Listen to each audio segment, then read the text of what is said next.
Hello and welcome to Netflix versus Cinema. Big stream or big screen is the question that we will attempt to answer for you on every episode of this podcast.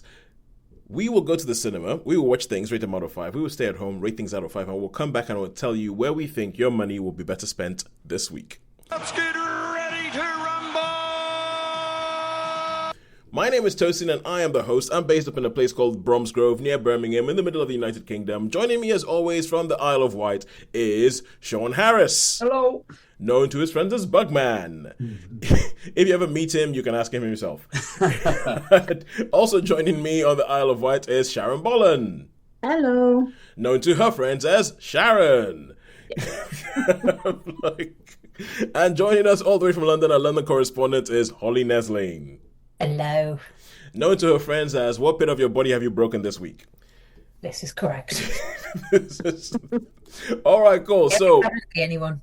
Okay, so let's kick off by talking about what it is that we have seen this week in the cinema. So, Shaun, kick off. What have you seen in the cinema? Okay, so in the cinema this week, I've seen How to Make a Killing, and then there were 2 secret screenings. There was one on the Monday and the Tuesday this week. Oh, wow. So, and it was one called The Good Boy. Was one day, which was, The Good Boy, or known as Heel, I think, in Heel in America. Okay. Because I looked it up, and then Ready or Not 2 was the other one. But I think, so Okay. which I was quite surprised because that's quite a big one. So, and I'm not so sure. The Good Boy will be on general release. It was one of those. I haven't even heard of that, and I think out of all of us, I'm the one who's the most kind of like squirreling away trying to find out movie news before it happens. Anything I haven't even sniffed anything. Oh, pun no intended. I haven't even sniffed anything about that because The Good Boy that is The Good Boy. Didn't we have a Good Boy? Yeah. Didn't we have a film called Good Boy a couple of that was about a dog, I believe. Yeah. But this was. I've seen the trailer for it a few times now. Okay, but it's called The Good Boy. It's called Heel in America, which makes me think it's called The Good Boy dogs. over here. It is called The Good Boy. So if you was to Google The Good Boy 2026. But does this have to do with dogs again? No, nothing at all to do with dogs. Why is There's it not a called dog in Heel? sight. Not a dog in sight. Okay, never mind. I will get out. I will stop. I'll stop confusing myself. All right, and I wish, Sharon, I should have said to you to come and see this because I think you would have found this quite interesting. Okay, cool. Let's see what else we've seen. So, Sharon, how about you? What have you seen this week at the cinema? I haven't been to cinema this week. Nothing at the cinema this week? Holly, cinema? How to Make a Killing. How to Make a Killing. Cool. Good stuff. And I went and caught up on The Bride. After we reviewed it last week and Shaun and Sharon said, go watch it, I went and caught up on The Bride because that was about the only thing that I could see that I actually wanted to see in cinemas because generally speaking, I don't think there's been that much out this week. So I want to talk about Ready or Not when that comes up because I really like the first Ready or Not. So I think I'm going to push Ready or Not 2 until next week, if that's okay, and then we'll do because I've still got Hoppers. Oh, I've got Hoppers as well because I watched Hoppers. I watched Hoppers last week and I didn't get to review it because I had too much on. So Hoppers this week, How to Make a Killing and Good Boy. Cool, good stuff. How about at home? Holly, let's go with you first. What have you seen at home? I have seen the first series of The Tower.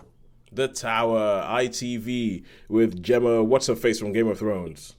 I've also finally watched Megan 2.0 several times because I really liked it. Did you ever go back and watch the first Megan, or did you just go, nope, 2.0 is where it's at? 2.0 is where it's at. Don't need to see the first one. It's not a cinematic experience for me. All right, cool, good stuff. Okay, The Tower, season 1. Sharon, home. I have watched The War Machine on Netflix, and I finally finished Bridgerton season 4. Ah, okay, cool, good stuff. We have reviewed Bridgerton season 4, yes. War Machine. What do you think? Did you agree? Was it as satisfying as we found it? What? Bridgerton season 4, sorry. Yes, sorry, I was thinking with War Machine. I haven't read it yet. But yes, I found it actually more enjoyable than last year's. Yeah. I didn't love last year's. I thought it was all right, but I didn't love it. I was thinking, is it sort of like in this sort of spiral of like being less interesting as the more seasons they do? But no, I thought this was an engaging one, actually. I thought it different. Well, I've read the books, but 30 years ago, so I can't remember really. No, I enjoyed it. I thought it was fun, engaging, and yeah, it was a nice story. So, and not as I think we did point out, it wasn't as spicy as some of the others have been. Yeah, and I think it's personally, I think it's better for that. I think focusing more on the story and on the characters, and I think then still throwing in spice every now and then, but it's still throwing in the smut every now and then, but not. You get the odd buttock on the close up, don't you? Yes. They have a habit of when a man undresses, it's suddenly like, the camera drops. The camera drops to his buttocks. You'll be like, oh, he hasn't been skipping legs, bum and tums. No. In the gym, he hasn't. So, I would agree. Yeah, I think it was a good one. I enjoyed it. I thought it was, it's one of the better ones. So, it was good. I enjoyed it. Cool, good stuff. And Shaun, how about you waiting at home? Well, I finished Fallout. I was hoping you was going to catch up, but I don't think you have you? I have not. Have you seen any of them? I have seen the first 2 episodes of Fallout Season 2. Right, so you haven't seen the Elvis one then? No, I have not. I've not seen Elvis. Oh, right, okay. Oh, shame. I was hoping to talk to you about that one, but anyway. Speaking about Elvis, has anybody been seeing this film called Epic in the cinemas? The times don't match for me. I would like to, but the times are just 12:30. Because I can only see one film in the cinema pretty much each week. I keep walking past like a screen where I just hear Elvis belting it out, and I'm like, oh, that sounds like fun. All right, cool. And so Fallout Season 2. I watched but I don't know if we ever did review, but I've watched it. I've seen it before, so it don't count. I mean, Amazon's got some really good stuff at the moment. So I watched The Killer Elite, an old Sam Peckinpah movie. Oh yeah. Again, the original. The original, not the Statham rubbish. Yeah, not the Statham one. And then what else? Dusk Till Dawn. And how good was it to watch that again? How good was it to watch that again? I've actually forgotten how decent that was. You see, I've watched it again recently, and I watched it pretty much back to back with Sinners because everybody kept saying that they film and they're not. They're really, really different. No, I agree with you, Holly. Oh my God! Yes, the Oscars have happened. We should. Okay, all right. Because we've been going on for about 20 minutes. We haven't even reviewed one film. Right. It's like we haven't even reviewed one film. Okay, so quick 5 minutes on the Oscars. If you don't know, the Oscars happened. The big winner was one battle after another. It won Best Picture and Best Director. Best Actor was Michael B. Jordan for Sinners. Best Actress.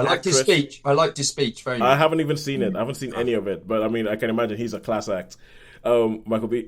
He's a class act, as you would know, because he's also the owner of Bournemouth Football Club. Indeed he does. So Best Actress was Jessie Buckley, that everybody had predicted. I think Michael B. Jordan was a little bit of a surprise. Best Supporting Actor was Sean Penn in One Battle After Another, which some people seem to be a bit kind of like, Yeah, I was a bit surprised at that, to be fair. And Best Supporting Actress was Amy Madigan from Weapons, which I am really happy with, because Weapons... Yeah, I'm glad that got some recognition. Because for me, the best 2 films I saw last year were Sinners and Weapons, and I think Weapons should have gotten more love at the Oscars, because that's an awesome film. And and I've been trying to figure out my feelings about this all week, because I've been finding that the Sinners not winning Best Picture has gotten me angry in a way that I don't quite understand. I don't quite understand it. I'm like, I haven't seen One Battle After Another. I know, Holly, you said I should watch it before that. I've got the DVD in the next room. I'm going to watch it before next week and then see what it is. So I can. But I don't. But I think part of my problem is that One Battle After Another feels like the kind of film you make, like that Oscars just automatically want to sort of give an Oscar to. Whereas I feel like Sinners was just something different, and it was just out there. So I can't at the moment, all I have is like an emotional rant. I do not have like, a well thought out, this is why Sinners is better than One Battle After Another rant yet. But yeah, but I think also the Sean Penn thing, it's like, I'm like, from what I hear, it's a bit of a gurney performance. It's a bit of like almost like a pantomime performance. And the thing is, and also because we did review One Battle After Another on this show, Shaun reviewed it, and One Battle After Another is a kind of film that should have everything that Shaun would like. It is like a modern day Western. It is kind of like, and I remember Shaun liking it, but not being too blown away by it. And for me, that told me, okay, cool. Yeah, I trust Shaun. I trust Shaun. So all in all, I'm a little bit annoyed about Sinners not getting it, and it's not just. And I've thought about this, and I've wondered whether it's because I'm black and I wanted the black film to win. But no, I don't think so, because I mean, all of us agree. Yeah, all of us say that, but I just feel like just how often objectively, how often does that happen? You're right. How often does that happen where everybody agrees? We all agree. Yeah, we all agree. You know, when 4 people agree, surely that's got to say something. Yeah, because generally, you know, even if something's good, generally someone finds things not. Not quite so good at it. But with this, I just feel like it was just objectively a genius film, and it makes But anyway, if anybody else has something else to say, because I could go on as I've been. I think Sinners should have won. So I think I reviewed One Battle After Another with Shaun as well, and it was fine. But it was okay. But at least Sinners got Best Original Screenplay too, and if we're lucky, people will stop mentioning From Dusk Till Dawn incessantly. No, and it is. I agree with you, Holly. I think they're 2 different movies. Completely different, and it reminded me just how weird Quentin Tarantino's foot obsession is. He didn't direct it. No, I know. He just wrote it. And started it.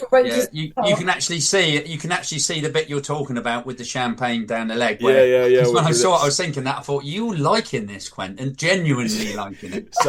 Santiago Pandemonium. Yeah. Great name. Playing a rapist. It's quite a weird thing. It's a It's a weird film. It's a weird film, but it is a good film. But the thing is, I think Sinners should have won. I mean, the fact that. Okay, I'm going to stop. I need to stop. And we need to review some films. Yeah. but I mean, the fact that I think Sinners was released in like March or April last year, and the fact that it was still in the running and still in the conversations come Oscars time, which is kind of like pretty much a whole year after it was released. For me, it tells you how good that film had to be. It tells you how good that film had to be. And all I hope is that, I mean, on this show, we don't really give much time to awards. Most awards shows come and go, and we don't even really realize that they've happened, and it makes me feel like awards, they don't really mean much. And all you can hope for is that maybe it just shine a light on a film that deserves it. I think Sinners does deserve it, and I hope that more people will go find Sinners, regardless of the fact that it should have won Best Picture. I mean, and we'll go find it, watch it, and realize just what an all-time classic that film is. And I will shut up now. So, let us review films. I'm going to kick off with Hoppers, because that's hanging up from last week. So, I'm going to start with Hoppers. Hoppers is the latest Pixar movie, and it is a film that is, the story about it is essentially you meet this girl, Mabel. She is Japanese American. She is at a university. Like, there's a bit that, how you have not the prequel, but the prologue in Up, for instance, where you get to see the life that this couple have. When you first meet Mabel, she's a small girl in school, and she's trying to free all of the sort of like little class pets that they have. She's trying to free them all by putting them in her backpack and run out of the school with them, and like the teachers go, "Oh my God, she's doing it again," and all that kind of stuff. And then she ends up with her grandmother, and you get the fact that she and her grandmother share this love of nature. Then you cut forward to the fact that now Mabel's like a teenager. She's in university. She's probably about 18, 19.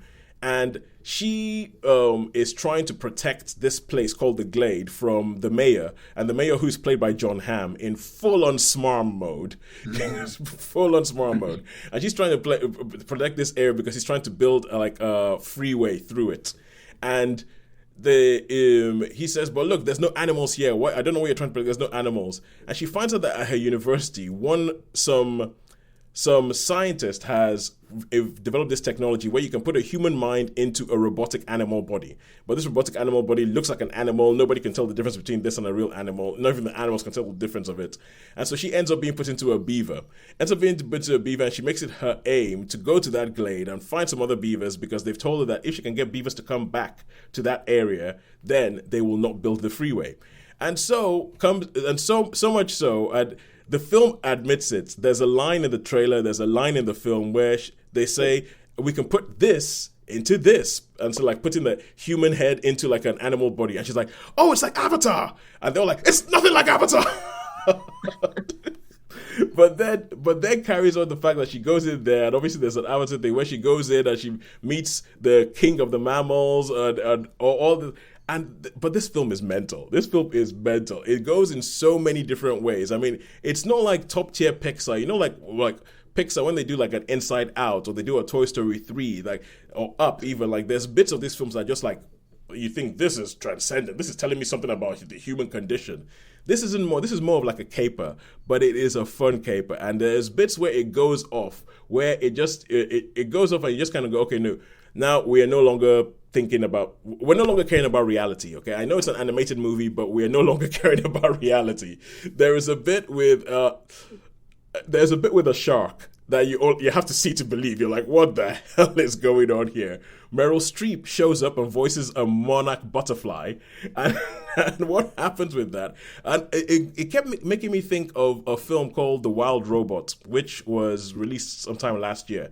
In that's sort of similar thing of you have like a robot in the wild and trying to sort of like interact with, because this film, even though it's a kid's film, it is very, very honest about what nature is like. Like there's a bit where she's talking to another beaver and a bear just comes out of nowhere and grabs the beaver in its mouth. And she's like, no, stop eating it. And the beaver's like, why? What's wrong? It's fair. He caught me. He's allowed to eat me. And there's many cute animal deaths in this film that just happen because that's just what nature is like. There's a bit where they have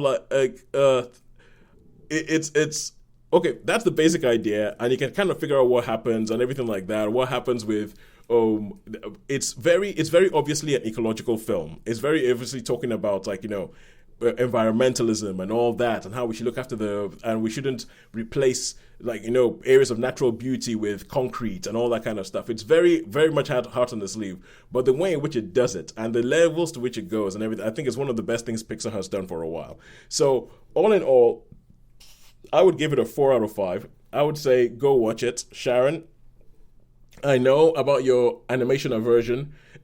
I know about the animation aversion, but I also know that you do go and see at least one a year. and I'm about 5 years behind on watching anything. Or watching anything animated. Animated. Is that the one, Toes? Is that the one with the trailer where he's got on the phone in the back of the car? Yeah, drive, Jerry. Larry, Low. Yeah. Yes. It is the one. It is. There's weird interactions between humans and animals. There's things to do with the phones. The final shot is actually quite touching in this film. There's quite a few touching bits in this film, and I would recommend it. I would recommend it a 4 out of 5 for me. And to ask the question as to whether I think you should watch Hoppers at home or in the cinema, I would say go see it in the cinema. I think the big screen, there are some things, the shark, there's some bits that I think would really lend itself to the big screen experience, especially if you're in there with a game crowd and because people were just laughing their heads off throughout the whole thing while I was watching it. And there was even a bit in it that made everybody have a sharp intake of breath, like kind of like, did that just happen? It's quite good. So 4 out of 5 for Hoppers. And now we go over to Amazon Prime and we are going to talk Fallout 2. Yes, Fallout 2, eh? So obviously Fallout's based on the video games, and now they've made the first TV is that an AI generated poster you have behind you? Yeah, it is indeed. Yeah, because I was like, that doesn't look like anybody I've seen in the Fallout season. That doesn't look like Ella Purnell. They're not even white. That looks like a cross between. Looks like they grabbed a stormtrooper there, doesn't it? Yeah, in the background. Yeah, it's just weird. But anyway, so yeah, Fallout based on the video game, and they had the first season. It went well. You have Walton Goggins as the ghoul. You have Ella Purnell as this lady. I think her name's Lucy, who is now she's left her bunker and she's out in the wastelands in Fallout of what America used to be. And in this season, she's looking for her dad. So that's the basic premise of it. But Shaun, what did you think? Yeah, well, I mean, I love this series anyway. I love the whole thing I love the aesthetics. I think it's just a fabulous, fabulous world. Yeah. And I like the old flashbacks, and I love the soundtrack. I love the music because it's always old. Da, da, da, da, da, da, and it's like, so in this one, they end up in Vegas, right? Or so it's like obviously it's a journey. They go on a journey and encounter like these two warring factions, like the Independence League of California, and then you've got like these Roman groups, these Roman legion, like legionnaires, which and the guy was in so there's like all these conflicts going on, and then some of the vault dwellers come out and wander about and have arguments and find these horrible like moth things that eat them. But the best thing, the one I was saying about, I really love to see it, is, you know, there's like zombies in this thing, isn't there, that attack all the time. There's different times. Yeah. So as they're coming into Vegas, there's like masses of Elvis impersonators that have turned, right? So, and I mean, you know, they've got like broken guitars and stuff like that, and there's a big. But it's just, I found that particular episode absolutely. I was in hysterics because, you know, you could tell, being Vegas, Elvis, obviously. Yeah. So that, for me, that really, really sticks in my mind. But I think this whole series is just an adventure, really, isn't it? It's just like world building, and you can see how it's based on a video game because. I'll agree with you about the design. I mean, the aesthetic that they have gone for in the game is actually it's almost kind of like retro-futurist. But it's very well thought out. It's very well thought out. I mean, all, you know, everything that goes on. So, and you've got, like, because obviously they're betting on everything else, and but they use bottle tops as currency now. How the currency is now bottle tops and all that, because everything has been destroyed in a nuclear. The name suggests fallout. It's like there's been a nuclear thing. There's been nuclear apocalypse, and it seems like this nuclear apocalypse happened in a time of that seemed to be correlate with maybe the 50s, 60s. 60s, more 60s. Yeah. I mean, I think, and it was like, so the people that live in the vault, some people went to live in the vault. So it was like, in this story, it goes a bit deeper. And it's like, so it was meant to happen. The war was actually caused so that these people could go in the vault as an experiment. Yeah, and it gets quite satirical about the level capitalism will go to make money, and it's like it's not a war to make money. Yeah, because you've got the different vaults which have got like a competition. I can't tell you that because that's another plot twist. But anyway, because that will spoil it. But like vaults, it goes, oh, you're going to give us some? No, we're not going to give you vault 30. Anyway. Yeah, sorry, I'm going off on one because it's so good. But this one as well, there's a lot of flashbacks in this one about how he, you know, because he was like an actor, wasn't he? That's the goal, the Walton Goggins character. Goggins character, yes. And he decides that he's going to try and give these secrets over to someone, which he gives them to the wrong people. Yeah. So but that's all in flashbacks. And also in this,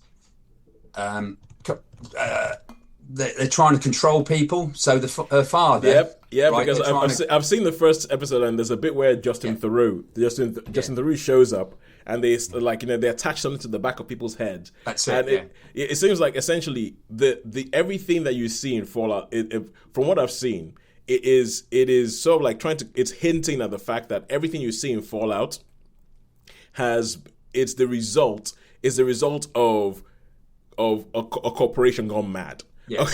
A corporation gone mad that feel like, you know what, we can do whatever we want. How about this? How if we put like little tiny chips in people's heads to control them? What if we did this? What if we did? And that's what's going on. Even though the world is so like exploded, you still have the idea that this corporation is still trying to control everything in the background. Yeah, and it's interesting. It's really, really interesting. And as I say, it's beautiful to watch. It really is. It really is beautiful to watch. I mean, I love the whole vibe of like well, you said it, futuristic 1960s, you know, with like or even Art Deco-y type even some of the cars and everything.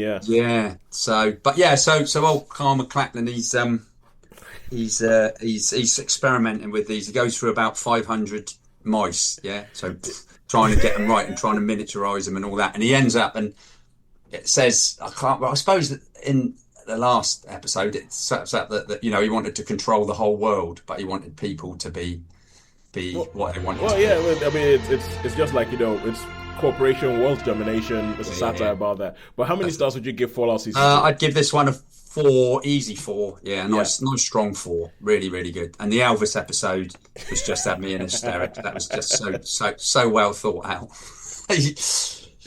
All right, cool, good stuff. So 4 stars for Fallout Season 2. And let us go to How to Make a Killing. How to Make a Killing. We're going back to cinema. We're going to talk How to Make a Killing. And Holly, let's tell us about How to Make a Killing. How to Make a Killing is a film starring Glenn Powell, whose name always feels like it's not that, and I assume it's somebody else, and Margaret Qualley, amongst other people. And he is the grandson of a multi-billionaire who owned his mother when she was 18 and became pregnant with him. But the grandfather had set up such a complex will structure that was so locked into trusts that all of his $37 billion would be going to his oldest living descendant.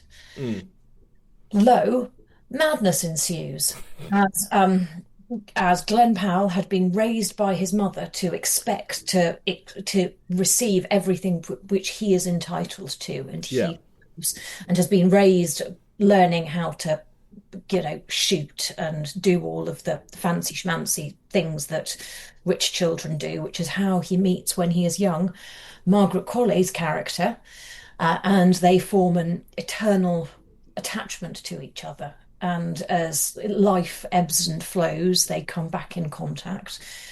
And he slowly begins the process of bumping off his very wealthy relatives in order to hopefully inherit every single penny of his grandfather's money. To become the last living relative.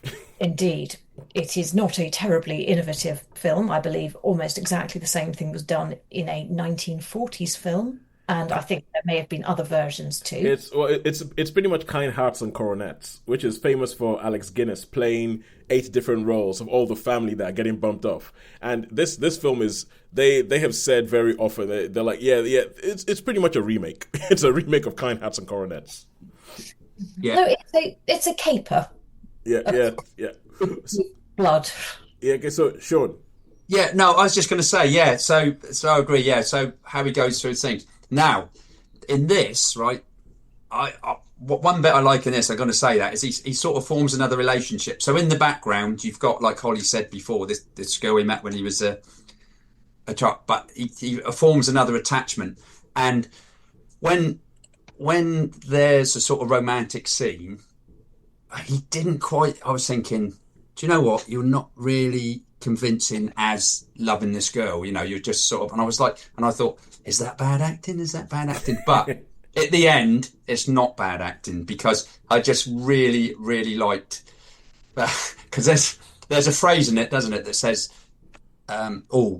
sometimes you can forget things, and things can become lost in the wind, and then they become a whisper, and then I thought the ending, I really, really liked the ending, and now I could see why in this previous scene I wasn't convinced that he loved this particular girl. So okay, and yeah, I mean, some of the deaths, I mean, I think they would have been a bit more suspicious. I don't know about you, Holly. Do you think the police, they had a couple of FBI agents, and I think they'd have looked a little bit deeper, especially as he formed a relationship with one of the ones that got killed, Yeah, so, because he has to get through something like 8 different relatives before he.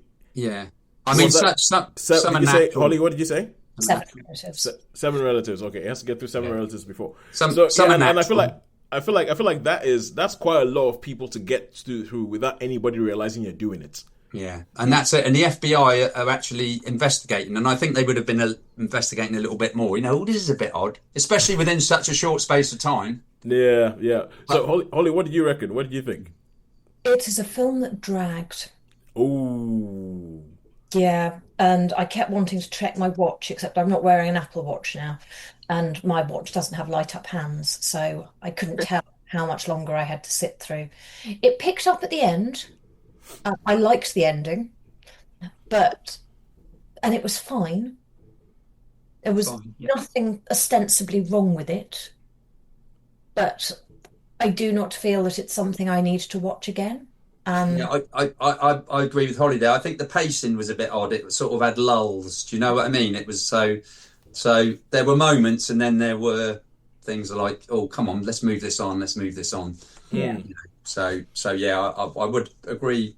I would concur with Holly on that particular.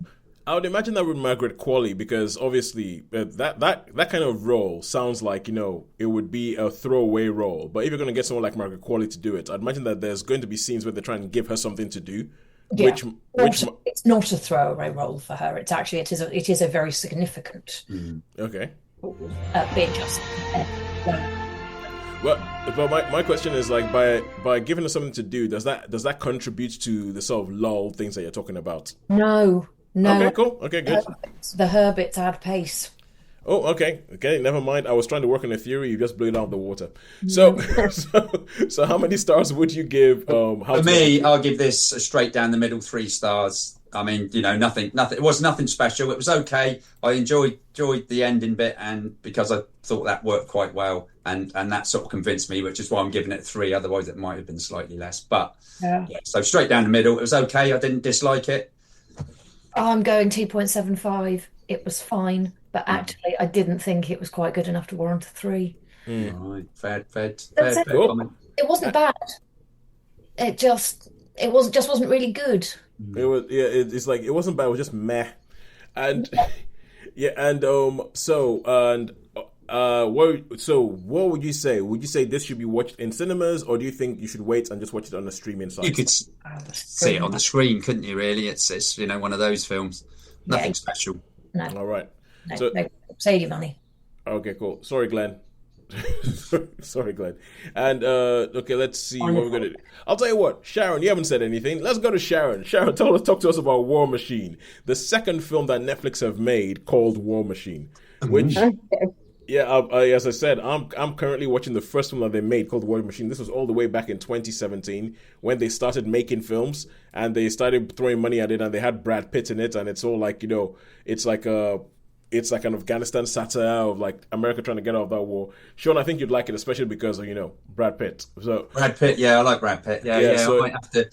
I'd see that. There was, I've seen. I don't know if it is. I've seen, like, when you flick through things, I've seen a thing with Brad Pitt on. Like, he's sort of there's a few of them in it. I think that's something makes me think Ron Perlman, but it's probably not. Sure. That look that you've just pulled off of your neck with your chin in the face and everything like that, your mouth. That is exactly. I think that is the film you're thinking of. Oh, right, that's exactly what Brad Pitt looks like on the poster. Oh, thank you. I take that every day. Yes, I'll tell you, like, Sean, you look exactly like Brad Pitt looked on the poster with the War Machine. All right, cool. So Sharon, this is the different War Machine. This is an Alan Ritchson War Machine. That's right. This is a Netflix original, I think. Yeah. And it features Alan Ritchson. He's leading a group of trainee rangers, or people who are applying to become rangers. They're all members of the armed forces, and they want to join the Rangers Regiment, which is a sort of a prestige regiment in the American military. And they have been sort of going through the training, and they've been whittled down, and they're down to the last group of the remaining people who try to join, and they're on their last exercise. And the last exercise is that they have to go to this. They have to go independently. They've got something like 48 hours in which to find their target, and they've got certain missions they have to accomplish. Then they have to get back across the line, and then those who get back across the line will become rangers. Those who drop away they failed the course. It's their last test. And so they are on this exercise, and they come across this machine, which they think is part of their exercise. But it turns out that it's actually an alien war machine. And they have inadvertently gone on exercise whilst there's an alien invasion going on. And the film is this group of prospective rangers up against the war machine there, fighting their way back to the base whilst trying to tackle this seemingly indomitable foe. Yeah, that has got sort of technology advanced, and it's everything you'd expect a war machine from outer space to be. Yeah, and bearing in mind that all the publicity about this film, all the posters, all the thumbnails are pretty much Alan Rickson's face. I do not have much hope for the rest of the Rangers who are not Alan Rickson in this film. You won't be wrong. You're not wrong. And so and he's a man on a mission. He wants to become a ranger. For reasons, he's got a troubled past, and so you see his backstory. So they sort of flesh out his character and give him motivation for wanting to survive against all the odds. So it sounds like it's by the numbers, but actually it was done. But what it was, it delivered what it did. It said it would do on the tin. It was an action film with fighting and survival and peril and a big monstery, machiney thing trying to destroy the humanity as we know it, and so it did what it did quite well. So you know what you're getting. It's one of those films, you know what you're getting, and it delivered it. So you don't go into it thinking, oh, this is going to be sort of a philosophical discussion about the meaning of life. Yeah, you're not going to get that, but you're going to get you're going to get punched in the face, you're going to get up and you're going to punch the war machine in the face. And you're going to saluting the flag and singing, glory, glory, hallelujah. It's one of those sort of, muscular sort of American films of a type. But it did what it did well because it knew what it was and it did that. So I think it's hard to be overly critical because, what were we expecting from it? So I enjoyed it. I thought the characters were sort of, I found some of them by halfway through when they're all running and screaming, they've all got the combat gear and they've got helmets on, and they've made a point of trying to establish the characters through the film. But when they're running and screaming, I don't know. Is he the one who just got shot? Or is he the one who got cut in half? Is he the one who lost his leg? Or who's that? And so, is there much action, Sharon? Oh yeah, it's shooting. Lots of shooting, lots of peril, lots of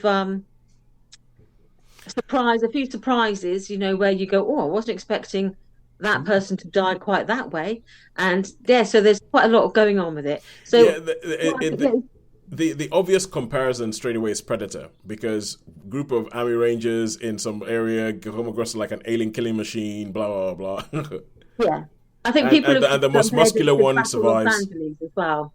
People have compared it to Battle of Los Angeles, but this is set in the mountains of Colorado, so it's in a quite different landscape. It's in a rugged rural landscape where that is as big a challenge as the monster is surviving in sort of a landscape that is quite unforgiving to the people who are on foot without resources and without backup. But you can't go into it too deeply. It is what it is, and they did it quite well. So I would say for that, I would give it I was probably thinking 3.25 because it was entertaining. It was unashamed what it was, and it did that. And slightly above average. Yeah, so I thought it was for what it was above average and it was enjoyable. I mean, you forget about it within, however long. Ask me in 3 weeks what I saw, and I won't be able to tell you. But whilst you're watching it, you're engaged and you're enjoying it, and it's all you ask for from that, from what it is. So, yeah, fine. Watch it, enjoy it. Watch it. It's a small screen film. It wouldn't have translated to cinema necessarily, I don't think. But, yeah, it was for what it is, fine. Yeah. Enjoyable. Yeah, watch it. I feel like I can just see the pitch meeting for this. It's like Jack Reacher versus aliens. And they're like, well, cool, yeah. Have £100 million. Go make that film. So, all right, cool. All right, so now we go back to cinemas and we're going to talk The Good Boy. Not about dogs. Not about dogs, even though the other thing is called Heel. I mean, okay, is it somebody treating somebody like a dog? Sean, shine some light on this. Okay, shed some light on this. Okay, so yeah. What was that, Sharon? I said, are those sausages? Are we going back to dog thing? Chains. The chains. They're not sausages. Okay, Sean has a picture in the background of the poster. So, okay, Sean, shine more light on this, please. Okay, so this film starts off with, as a young lad, he's probably about 18, 19, and he's doing lots of drugs, he's doing his party, and he's not a very nice character. He's being quite horrible, hitting people, beating people up and all that. And then he collapses, and then you see this car come and pick him up. And then the next shot, he's in a basement in chains. Or he's got a chain around his neck.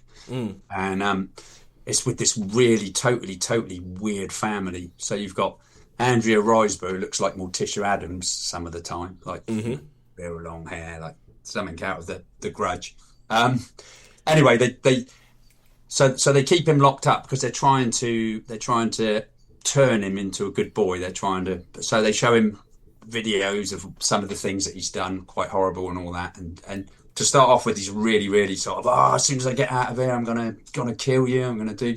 And they go, oh no, and they've got him on this chain that they just can't get to anything. And then and then you've got this other subplot thing where this Polish girl comes in like a maid, and they've got some Russian or Polish or whatever they are, sort of, that she's running away from. So she lives in the house with them. She says, "Oh, can I stay with you?" Because whatever. So you've got this weird combination. You've got this freaky little kid, which I'm not sure what he's been in. I think I've seen him in something else, but he's like Sunshine. Yeah, little Sunshine. He's he's yeah. So evil.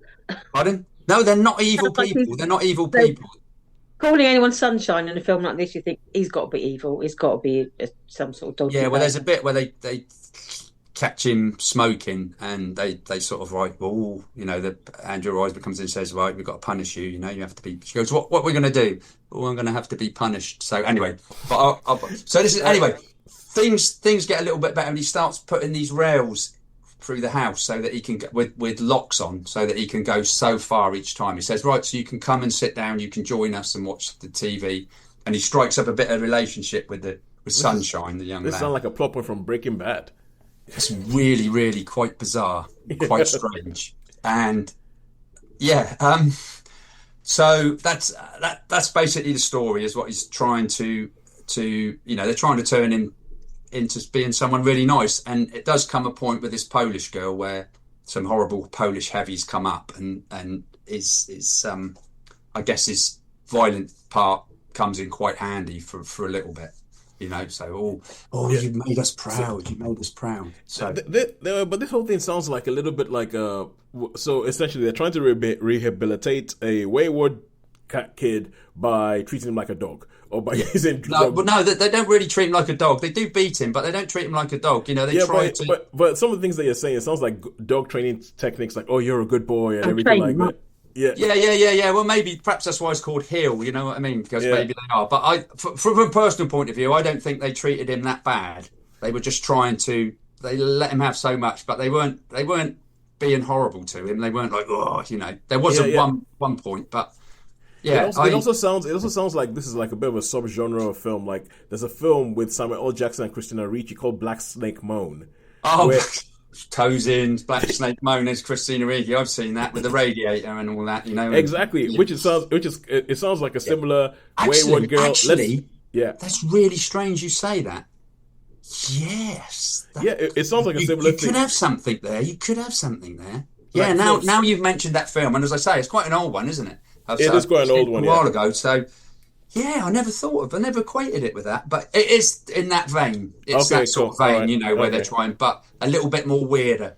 In fact, a lot more weirder, and the family's just like. And that's saying something. That's saying something. Yeah. That is saying something, because Black Snake Moan. Black Snake Moan is a weird film. It's a weird film. So as you can imagine, this is right up my street. I found this really, really intriguing. I was still thinking about it afterwards. And what's the actor's name there? The one in the poster Stephen behind. Graham. Yeah. No, I'm not really. I'm a bit hit and miss with him as an actor, but he was very, very sort of. I don't know what the word is, menacing, because he was very calm all the time. Very calm. But yeah. The thing is, I really like Stephen Graham because he shows up and he can be the nicest man in the world, or he could be an absolute psycho. And sometimes the same character is both. and he has such range, and he can do it, and you never really know because there's always whatever he is, the other bit is just there right below the surface. So anyway, how many stars would you give to this boy? This is a really, really sort of odd, strange film. So I'm probably going to give this one 3.75. Okay. So probably not quite a 4, a 3.75, because I did find it intriguing, and I did think it was quite interesting and quite good, and I would have loved Sharon to have seen this one. and it is your kind of weird. But I don't think it'll go on general release. I think it'll be like that Pillion one, whatever I saw. Oh, Pillion. Pillion was in more places. Was it? It never came to the island, did it? I can't see this one coming to. Actually, I don't think Pillion came to my cinema either. But so The Good Boy, for those people who can find it wherever they can find it, would you recommend watching this in the cinema or waiting until it's on the streaming sites? I think you could do either, really. I think if you watched it on a light, dark, strange, windy night, then it might be quite good to watch it. Yeah. All right, cool, good stuff. And now we go over to streaming for our final thing, and this is Disney Plus, and I'm going to talk about Wonderman. Now, Wonderman, this is the latest Marvel TV show, but it is a Marvel TV show, as I'm sure it's the kind of thing that all the press releases have been like Marvel TV show, but with a difference, and all that kind of stuff. Because I feel like Marvel are trying to find a way to make you pay attention to some of the stuff. Because I think, I've been complaining ever since the multiverse saga, ever since Endgame ended, and the multiverse saga started, and saying that the multiverse was stupid and what they were doing, it seemed very, very unfocused and all over the place. And they're trying to pull it back in for Avengers Doomsday, but there's still all these little strands that are out there that have been going on. So in this, what you have is you have a Marvel TV show, but for most of its running time, it's not really concerned with being a Marvel TV show. So it's not really about a guy who discovers his powers and punches a hole in a wall. That's not what most of this is about. You start off by meeting a guy called Simon Williams, and he's an actor played by Yahya Abdul-Mateen II. And he's an actor, and you can see him at the beginning, like he's like going on everything like that, but he's the kind of actor who is, their own worst enemy, because he gets a role on a TV show, and it's heavily intimated that this is American Horror Story by Ryan Murphy. And he gets a role, and it's just like one of these roles where you're supposed to turn around, say 2 or 3 lines, and then get killed. But like it's a day player, like that's like a big deal in Hollywood to have 2 or 3 lines in an episode of a TV show for an actor that hasn't quite made it. That is a big deal. And he comes in there, but he destroys it by overthinking, and he sits down there, and for these 2 lines, he holds up the whole production because he's trying to get it to, right? And in the end, he keeps making it bigger and bigger, and in the end, they just cut him out of the show. And you start finding out about his life, and you find out about the fact that he's a struggling actor. His family is Haitian. His mom is really, really supportive. He has an older brother who isn't that supportive of him, and you find out that his dad is dead, but his dad had this thing about this character called Wonderman, and this film called Wonderman, which is one of the first films he saw when he got to America from Haiti. And they found that there's a chance to be in Wonderman, and he goes for that. Or he goes for the what's it called? He goes for the audition to play a superhero, but the thing about it is that he actually has superpowers that he can't quite control. And in this world, it's essentially this is mostly a Hollywood satire. It's essentially just him and, do you remember Trevor Slattery from Iron Man 3? Yeah. So Trevor Slattery is essentially the second lead in this. So it's essentially Simon Williams and Trevor Slattery walking around LA talking about being actors and talking about what that all means and everything. And there's one episode that goes weird, because in this world there is a clause that says that if you have superpowers, you cannot work in movies. But Simon Williams has superpowers, but all he's ever wanted to do is be an actor, so he has to hide his superpowers. And meanwhile, there's this group called the Department of Damage Control, who are like, we're sure he has superpowers, and we want to get him and lock him up because so they send Trevor Slattery in to go and find out about his superpowers and get evidence for them so that they can lock Simon Williams up. And so you have all these different things going on in this show. And it isn't, and I will say you don't really have to have watched any other Marvel thing to watch this show. It kind of stands out on its own. It's its own little weird thing. Oh, that's good. Yeah. It's its own little weird thing about about the process of making superhero movies. But does he play as Slattery, do his alter ego at any point? Like the man.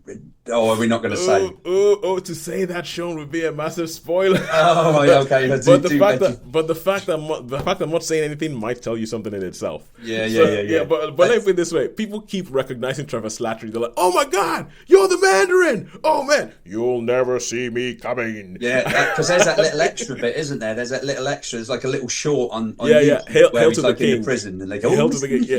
They were like, ooh. So in this world, people realize that they recognize him as that, and wherever he goes, people sort of like keep recognizing him as the Mandarin and keeps like, quoting the Mandarin to him. And Ben Kingsley is obviously having a time of his life playing this character, and he's having the time of his life, like just talking, because he keeps going off and saying, "Oh yeah, I remember when I was in a party with Helen Mirren and everything." Like, "Oh, you never know this about her," and it just keeps telling all these stories, and it's great. And I think the double act, this show rises and falls on the double act between Simon Williams and Trevor Slattery, and I think it's a good double act. The problem I had with this was that I found Simon Williams really, really annoying. I found him really annoying because one of my friends who watched it and liked the show, he described him as intense. I'm like, yeah, intense is one word. I would use the word annoying. He's the kind of person that whenever something happens, he gets in his own way. He overthinks everything. He makes a big deal about stuff. He never meets a problem that he's not prepared to blow up and make way bigger than it should be, and it's a hard ask for me to hang a show on somebody like that.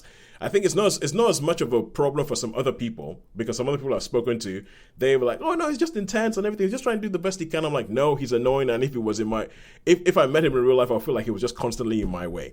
So all in all, I would give Wonderman a 3 out of 5. I think it's quite good.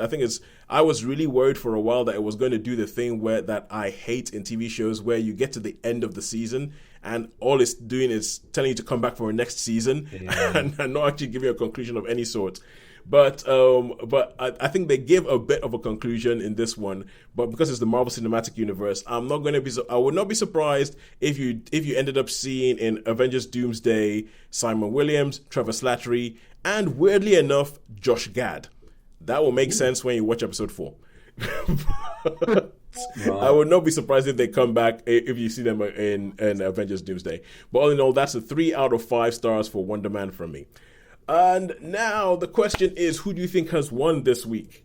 Ooh, this is intriguing because we've got, do you know? Yes, where shall we tell the good people to spend their money this week? I'm trying to work it out because I did that 75 and Holly did the 225.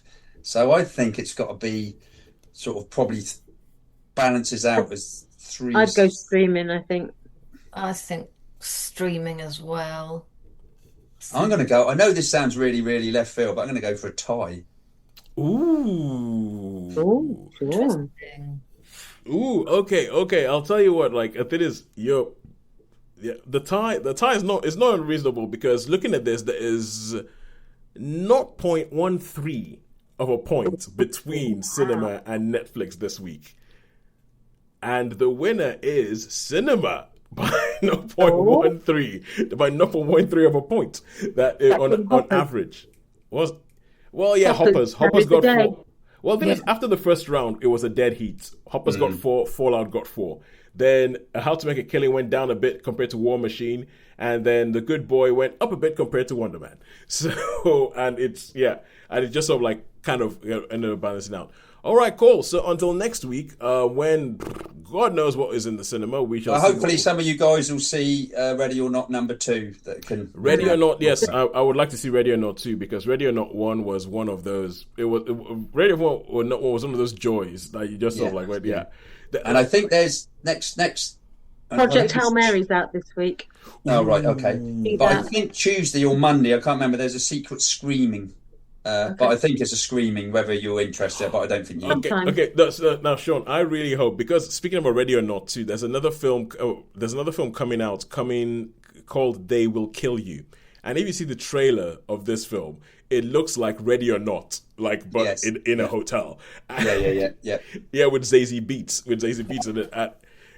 Yeah. Oh, that's not the one with the devil's sacrifice in this satanic hotel. I think it is. They did the sacrifice. Yeah, I think it is that one. I think it's that one. Yeah, and if that's the one you see at the screaming, it's that just looks mad and thoroughly. Yeah, you never know. They are pretty. Do you know what I mean? I always think they're going to be like fairly odd, because I mean, Sharon, we've seen a couple, haven't we? Scrappers and Hatch.